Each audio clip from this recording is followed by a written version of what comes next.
आज मैं आप सब लोगों को एक ऐसे युवा, मतलब इतनी छोटी उम्र में पूरे भारत देश में सबसे पहले जिस क्रांतिकारी को फांसी लगाया गया था, खुदीराम बोस। इतना जबरदस्त इतिहास का मैं ऐसा समझता हूं ना कि इतना जो शानदार क्रांतिकारी रहा हो, अभी तक इतनी छोटी उम्र में कोई ने रहा हो। 18 वर्ष की उम्र में खुदीराम बोस को तो 11 अगस्त 1908 को तो फांसी अंग्रेजों ने लगा दिया था। और आप ऐसा समझ लीजिए उसका जो जन्म है वो 1889 को हुआ, तो आप ऐसा समझो कि 18 साल में ही फांसी पे लग चुका था। आज के युवा 18 साल में क्या कर रहे होते हैं पता है? एक लड़की नहीं, दो लड़की को चला रहे होते हैं, सेट कर रहे होते हैं, 3 लड़कियां को जो है, बस आप समझ गए, बस ज्यादा बोलने की जरूरत नहीं है, लगे रहते हैं उस काम में। उस समय वो युवा 15 साल का जब उम्र था, 1905 में बंग भंग की जब पूरी घनघोर, आप जब बंगाल का विभाजन हो रहा था और साथ में ये अंग्रेज लोगों के उस समय सबसे ज्यादा 1905 में जो खुदीराम बोस है ना, वो विदेशी वस्तुओं का बहिष्कार करने में, बहिष्कार नहीं करते थे, सीधा जलाते थे, होली जलाते थे ये विदेशी वस्तुओं का। क्या दम था, क्या गट्स था, क्या मतलब जबरदस्त ऐसी भावना राष्ट्र प्रेम की। काश मेरे देश के युवाओं में आज वो होता। आज लोग 40 साल के हो गए हैं, केवल अपनी एक पत्नी, अपने एक बच्चे, अपने एक परिवार, बस वही उसके लिए देश है, उसका देश ही वही है, उसके अलावा कोई नहीं है। लेकिन खुदीराम बोस लोग, जो खुदीराम बोस थे, उनके साथ में प्रफुल्ल चाकी थे, उनके थोड़ा दिन बाद की अगर मैं कहूँ तो उन्हीं से प्रेरणा लेकर के सुभाष चंद्र बोस हैं। जबरदस्त क्रांतिकारी रहे भगत सिंह हैं। भगत सिंह 23 साल की उम्र में फांसी पे लग चुके थे। और उधम सिंह है, ये बहुत 19वीं सदी के सबसे खतरनाक क्रांतिकारी ये लोग रहे हैं। मतलब ऐसा लगता है ना कि इनके जैसे शायद दोबारा कभी कोई आए। और मुझे ऐसा लगता है कि आज इस भारत देश में जो परिस्थितियां हैं वो आज वैसा ही परिस्थितियां हैं जब अंग्रेज लोग पूरी तरीके से भारत देश में कब्जा कर चुके थे ना, वही परिस्थिति आज पूरी भारत देश के हर एक सेक्टर में विदेशी कंपनियों का कब्जा है। और यही कब्जा के कारण से आज मैं अगर सच कहूं तो भारत में जो बेरोजगारी है ना, बेरोजगारी का पूरा जो कारण है ये विदेशी कंपनियों के कब्जा का कारण है। और अगर और दूसरी बात कहूं तो भारत देश में जो सबसे ज्यादा हर एक जो गरीबियां हैं, उन गरीबी के पीछे अगर कोई जिम्मेदार है तो ये विदेशी कंपनी जिम्मेदार है, और कोई जिम्मेदार नहीं है, ये पूरे विदेशी कंपनियां ही जिम्मेदार हैं। इसी तरीके से अंग्रेज लोग पूरी तरीके से जब भारत में कब्जा कर चुके थे तो उस वक्त बहुत जुल्म ढाते थे लोगों के ऊपर। खुदीराम बोस इसलिए इतने ज्यादा उत्तेजित रहते थे, इतना ज्यादा इसलिए उनके दिमाग में गुस्सा रहता था अंग्रेजों के खिलाफ। उस समय जो ब्रिटिश गवर्नमेंट में किंग्स फोर्ट करके वहां जो बंगाल में मजिस्ट्रेट था, वो बहुत ज्यादा बेकार आदमी था। ऐसा बेकार आदमी था कि लोगों को मतलब जबरन का परेशान करता रहता था, उससे बहुत ज्यादा नाराज रहते थे खुदीराम बोस। पूरा जो आंदोलन था खुदीराम बोस का, ये जो पूरी प्लानिंग था कि किसी भी हाल में ये किंग्स फोर्ट को मारना है, क्योंकि इसके मारे के बिना ही ये बंगाल जो है कम से कम मुक्त नहीं होगा। इन भयानक जो ये लोग वो करते थे, दबा के रखते थे भारतीयों को, तो वो जानते थे कि इनको किसी भी हाल में मारना ही पड़ेगा। और इससे जो अंग्रेजी हुकूमत है उसके ऊपर थोड़ी जो है हमारी पकड़ मजबूत होगी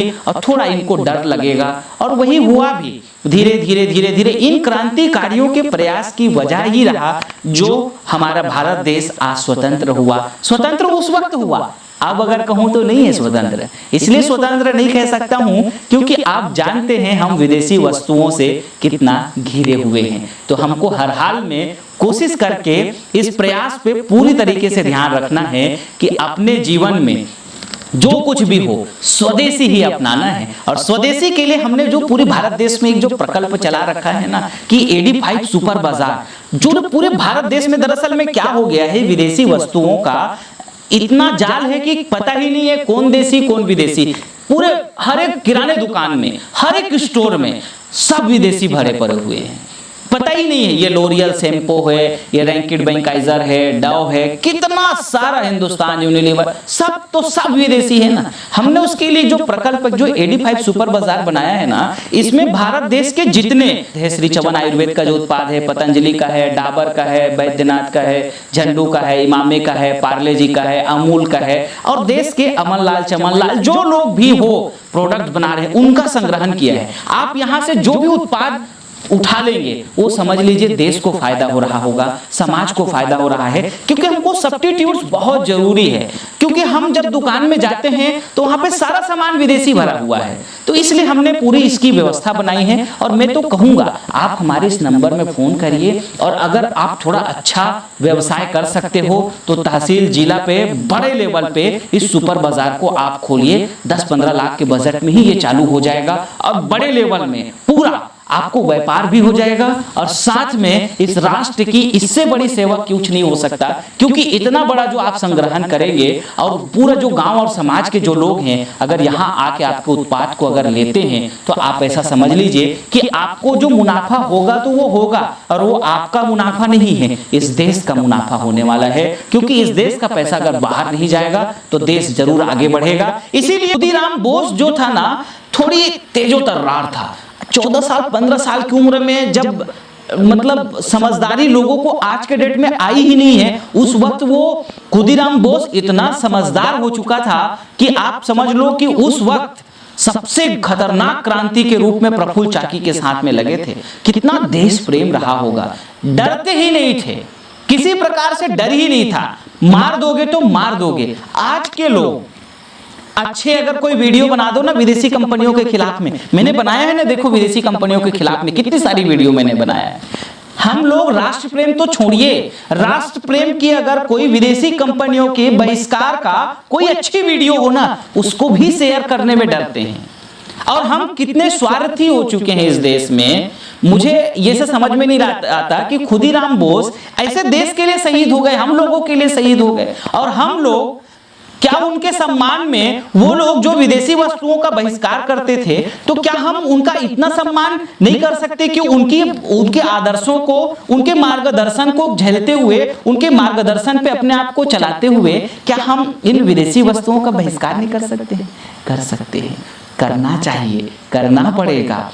देश के लिए देश सर्वप्रथम है, देश अगर है ना तो आप हो। ये खुदीराम बोस जब फांसी पे लग गए थे इस देश के लिए, तो आपको हमको फांसी पे नहीं लगना है, छोटा सा ही तो त्याग करना है। ये चीनी कंपनियों के जो बने हुए उत्पाद हैं इसको त्याग करना है। ये जो विदेशी वस्तुएं अमेरिका वाले इस देश में, आज ऐसा मैं कहूँ पूरी ये विदेशी कंपनी अमेरिका की पूरी लिस्ट है, ये आप देखिए, ये पूरा कंपनी अमेरिकन हैं, और उसका इस्तेमाल हर एक घर घर में हो रहा है। इसकी वजह से पूरा देश का पैसा लगातार बाहर जाता है। खेती के जो पूरे दवाइयां हैं वो यही विदेशी कंपनियां बना रही है, जो मैंने दूसरे वीडियोस में आप लोगों को बताया है, उसको भी आप देखिए।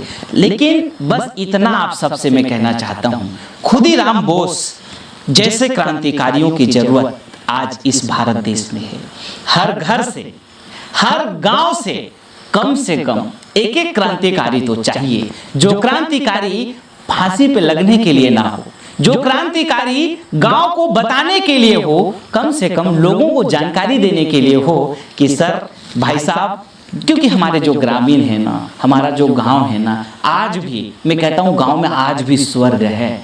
उन गांव के जो भूले और भाले लोग हैं, क्योंकि भूले हुए इसलिए ऐसा कह सकता हूं कि उन बेचारों को मालूम ही नहीं है, उनको तो पता ही नहीं है। उनको तो टीवी देखते हैं, टीवी में जो है हीरो और हीरोइन आकर के प्रचार कर देते हैं, और उस प्रचार को देख करके बेचारे हीरो और हीरोइन हमारे बोल रहे हैं ऐसा करके विदेशी उत्पाद को, ये कोलगेट को खरीद लेंगे, ये लक्स को खरीद लेंगे, ये लाइफ बॉय को खरीद लेंगे, ये जो भी विदेशी वस्तुएं बेच रहे होंगे उसको खरीद लेंगे, क्योंकि टीवी पे प्रचार आ रहा है।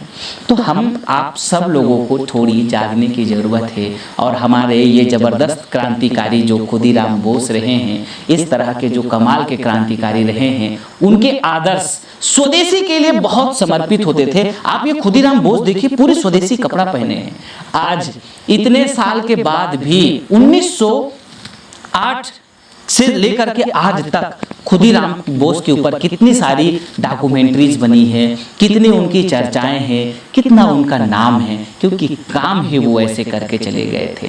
तो आप भी जिंदगी ऐसी बना, जिंदगी ऐसी बना, जिंदा रहे दिलसाद तू, और तू ना हो दुनिया में लेकिन दुनिया को आए याद तू। ऐसा काम अपने गांव के लिए करना है और ऐसे लोकल के लिए आपको भी अपना थोड़ा ध्यान देना पड़ेगा, क्योंकि उसी से ये भारत आगे बढ़ेगा। आपसे आशा करते हैं, उम्मीदें करते हैं इस तरह के खुदीराम बोस को आज बहुत सारे युवा, जो नए युवा हैं, शायद भूल ना जाए, इसलिए मैं उनको याद दिलाता रहता हूँ। आप हमारे साथ उनको याद दिलाने में थोड़ा अपना सहयोग करते रहें और आप हमारे समृद्ध भारत अभियान से जरूर जुड़ें और भारत को समृद्ध बनाने में एक कदम, एक पहल, एक छोटा सहयोग आप भी करते रहें। इन्हीं शुभकामनाओं के साथ आप सबका बहुत बहुत धन्यवाद। नया व्यवसाय प्रारंभ करने का सुनहरा अवसर, श्री चवन स्वदेशी केंद्र का ग्राम, तहसील एवं जिला स्तर पर फ्रेंचाइजी के लिए आज ही संपर्क करें 9516263333 और 9516264444 पर। श्री चवन